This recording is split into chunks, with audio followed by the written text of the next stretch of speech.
This clip is brought to you by SaveWithConrad.com.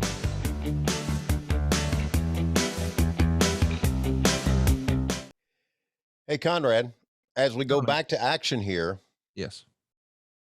For some reason, didn't you tell me, and of course, I didn't remember all this. Obviously, I remember that Dusty had won the title in Greensboro. I thought he'd wanted, Dusty had Flair had wanted back at Fulton County Stadium, which I was wrong. Right. But didn't you tell me that he wanted back in Kansas City? No, I think you're thinking that that's where Flair won his first world title. All right, where did Flair win it back from Dusty? Is it going to be tonight in St. Louis, as they're talking about? Let me look it up. Okay. See the exact date. August 9th, St. Louis, maybe?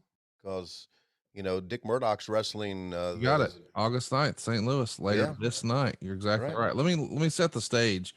What we just saw was Central States Wrestling from Kansas City, Kansas, the Memorial Hall, August 7th, 1986. And you saw what happened there. The brief recap, though. Dusty pins Flair with a clothesline, but the referee, not noticing that Flair's foot was under the bottom rope during the cover prior to the bout. Of course, we saw Tully and JJ there, and they're going to argue about the decision. Then you saw the attack. So on the 9th here, we're in Atlanta doing a matinee show, but that night we're going to St. Louis. We're going to be at the arena. 6,300 fans are there. Cousin Jr. would beat Bob Owens. Rick McCord would beat Ron Powers. Billy Blanchard would beat Sam Houston. Wahoo would beat Jimmy Garvin in an Indian strap match. And then Flair would pin Dusty to win the title with a clip to the knee and then applying the figure four for nearly 2 full minutes. Gene Ligon was the referee for the bout. And seconds before the finish, Rhodes would hit a clothesline and pin Flair, but Ligon realized after the pinfall that legs Flair was on the bottom rope, called for the match to continue. Magnum comes out during ringside or at the ringside area at this point, and he's going to tend to Dusty in the ring after the match, while the national heavyweight champion would come ringside to congratulate Ric Flair. And that leads to Magnum, Dick Murdoch, and Baby Doll taking on Jim Cornette and the Midnight Express in a steel cage. That was the main event, not the world title. That's amazing, right? That the world title was not your main event. It tells you where the Midnight Express were, where Magnum TA was, and where Baby Doll was, where they thought, well, we can close with that. And maybe that was a way to send the fans home happy too. Right. And a cage, obviously. Yeah, it's wow. What a card. And what an amazing night. And that explains, by the way, Dusty won the belt December 26th. He drops it on August 9th, and Dusty would never win the world title again. Right. So what we just saw was maybe, let me see if it happened on the 8th.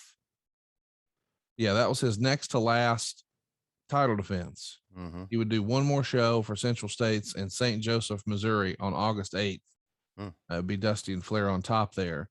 And then here on the 9th, he's going to drop it. So I say all that to say some pretty widely used photos now that I took here at the house a few years ago, where I had a friend of the show, Cody Rhodes, mail me the Dusty Rhodes nameplate that they had made. But by the time Jim Crockett received it, Dusty had already lost the belt. So Dusty's nameplate never made it on the big gold belt ever until, I don't know, 5 or 6 years ago. And we'd snap some pictures. And anytime Dusty is celebrated online and folks are Google imaging for photos, inevitably that photo will pop up. But that's the first time that nameplate was ever on the belt. And little factoids like that excite me, Tony, that the company ordered it, but by the time they got it, it was already out of date. Wow. That tells me that the shipping was either funky or they expected Dusty to hold on to the title longer than that. Now, I don't know.